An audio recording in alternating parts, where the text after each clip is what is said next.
paz a todos, tudo bem? Vamos falar hoje sobre João o Batista. É muito conhecido como João Batista direto, mas de repente se a gente lê assim direto, fica parecendo que é o sobrenome dele, né? Mas não é, é de João o Batizador, porque ele batizava, né? O Batista, de batismo.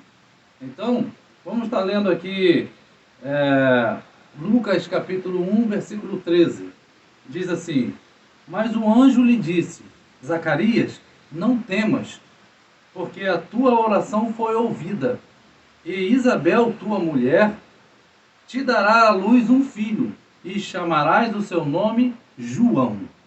Então aqui começa a história de João Batista para que ele venha a nascer.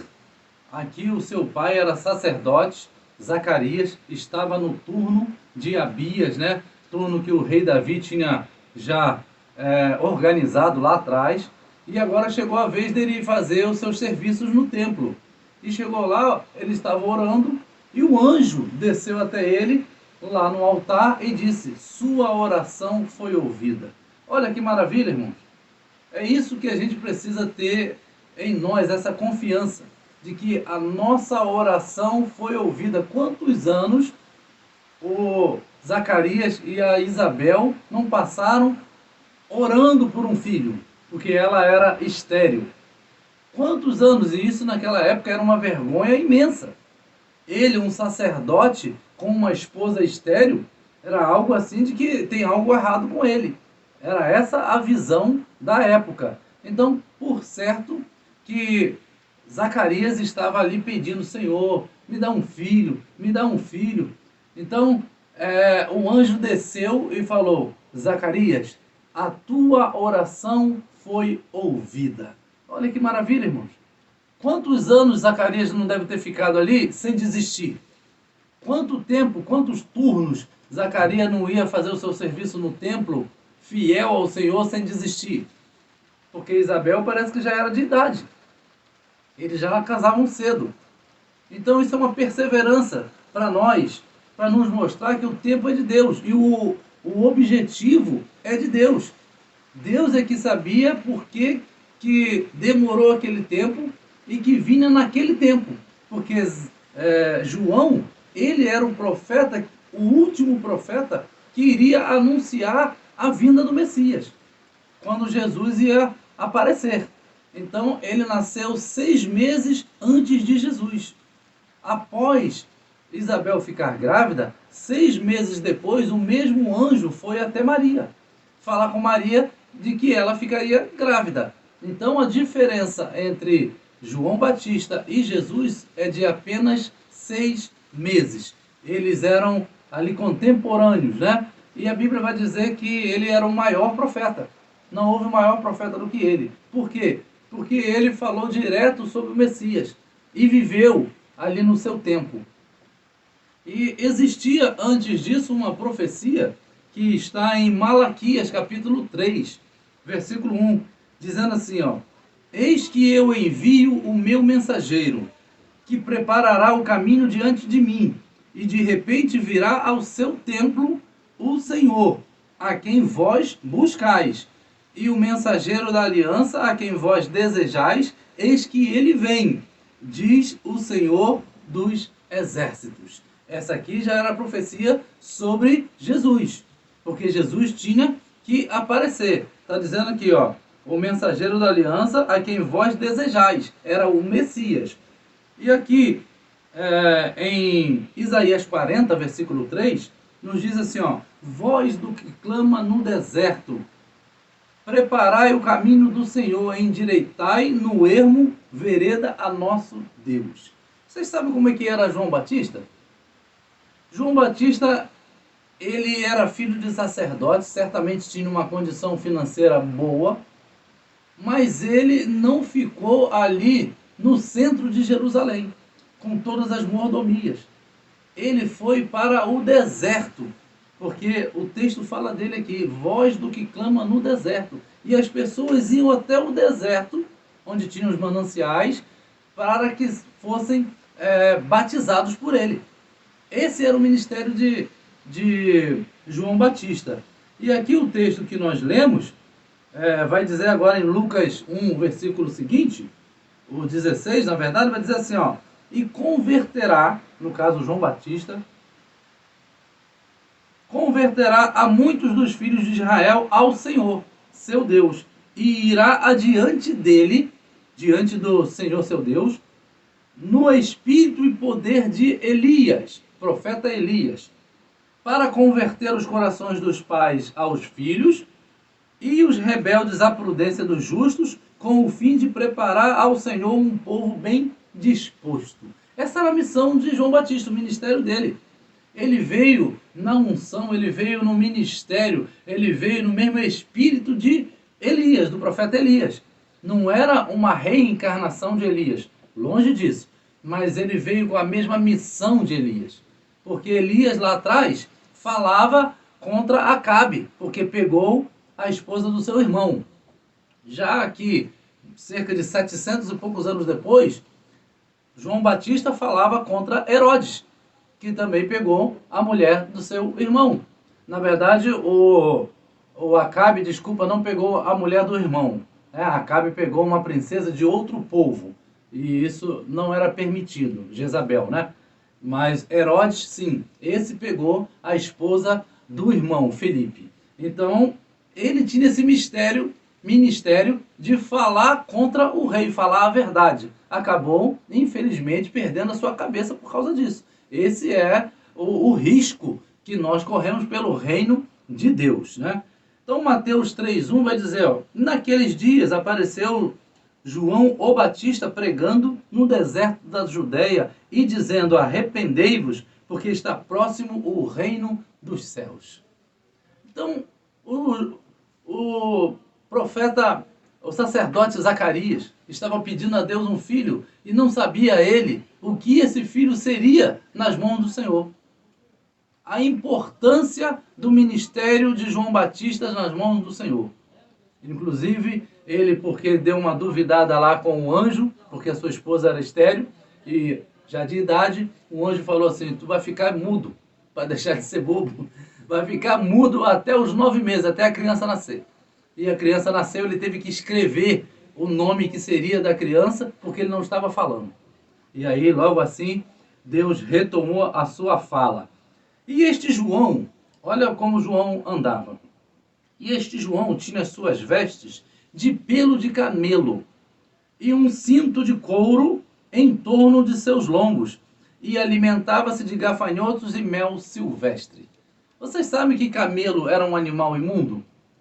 Camelo é um animal considerado um animal imundo. Então, ele, além de ser filho de sacerdote, não ficar no conforto ali de Jerusalém, for para o deserto, ele se vestia em pele de camelo.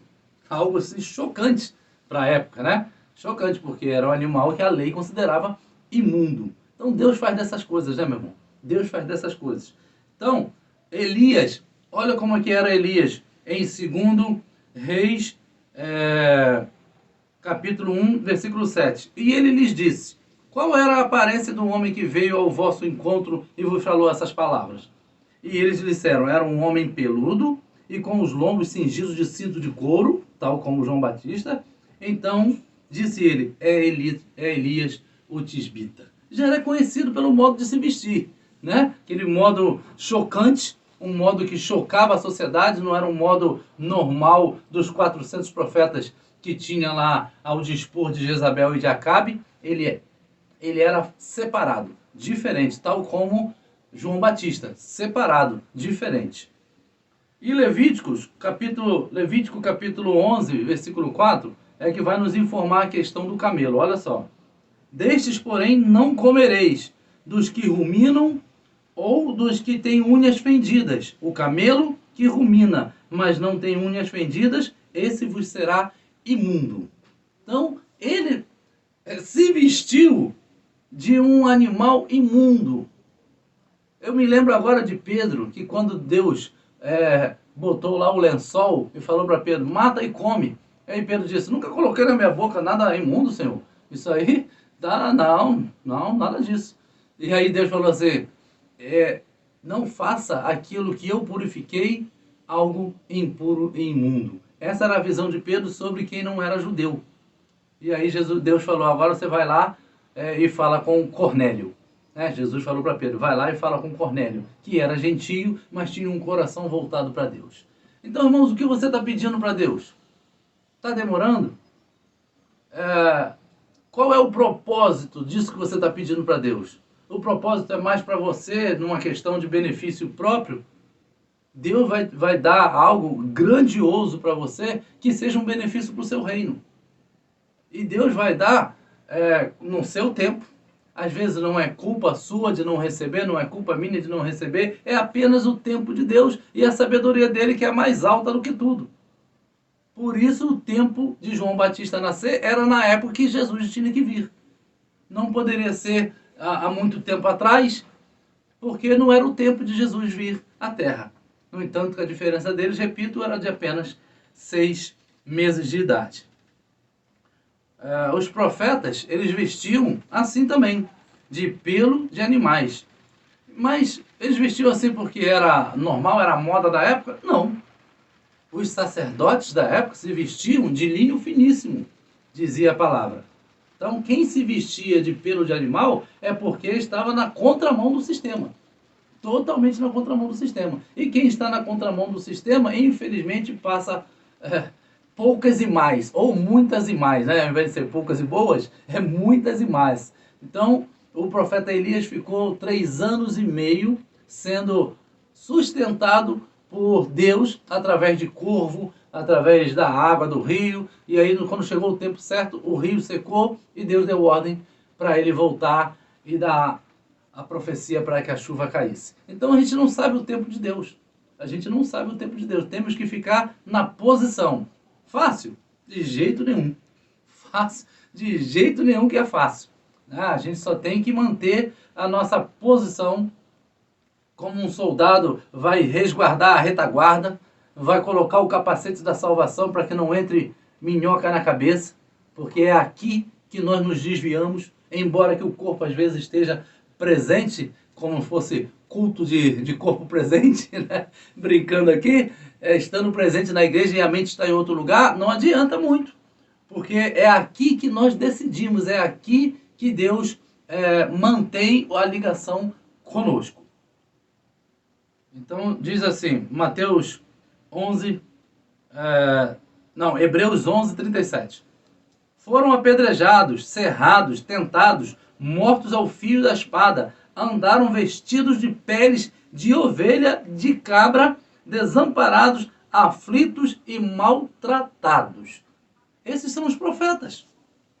De que nós estamos reclamando? Essa era a vida dos profetas, que a Bíblia diz que o mundo, nesse mesmo texto de Hebreus, não era digno deles. Eu não tenho essa condição, eu não estou nesse patamar. Tem um outro texto que vai nos dizer que ainda não chegou nem o sangue. Isso são... E a gente já está aqui desesperado, esse é o complemento do texto. Então, é um texto que não está desprezando a sua dor, não está desprezando a minha dor. A palavra não despreza a sua dor, não despreza o seu momento difícil. Ela só vem com uma outra ótica para te fazer caminhar, porque isso vai passar. Isso vai passar. Continua firme, porque vai passar. Quantas coisas já passaram na sua vida? Quantas coisas já passaram na minha vida? Vai passar, irmãos. E não queira, depois que passar, olhar para trás e falar, poxa, eu poderia ter ficado sem aquela. Sem aquele pensamento, sem aquela atitude, sem aquilo que eu falei. Eu poderia ter ficado sem aquilo. Então, o momento que você está passando dificuldade agora, o momento agora é de meditação na palavra, oração, jejum. E falar, Senhor, não estou entendendo nada, mas eu quero o Senhor. Essa foi, com certeza, o coração de Zacarias, quando ele foi prestar o seu serviço no altar. O anjo desceu e falou, Zacarias, tua oração foi ouvida. E o contexto ali é, você vai ter um filho. A oração então era essa. Não era, Senhor, me traz arroz, me dá colheita boa. Não era essa oração, porque o contexto do anjo foi dizer, foi ouvida. Então você vai ter um filho. Então era isso que ele estava pedindo. Então o que você estiver pedindo, fique firme no Senhor. O Senhor não é nosso servo. o Senhor é o nosso Senhor, né? Somos nós que somos servos. A gente precisa entender, por mais que hoje está um evangelho em que talvez inverta um pouco essa situação, a Bíblia continua dizendo: Deus é o Senhor. Amém? Que Deus abençoe a sua vida, fique firme, seja como Zacarias, fique firme no Senhor, seja como João Batista, uma alma na mão do Senhor, um profeta na mão do Senhor, que anuncia a vinda de nosso Senhor Jesus Cristo. Deus abençoe a cada um de vocês. Glória a Deus. Paz a todos.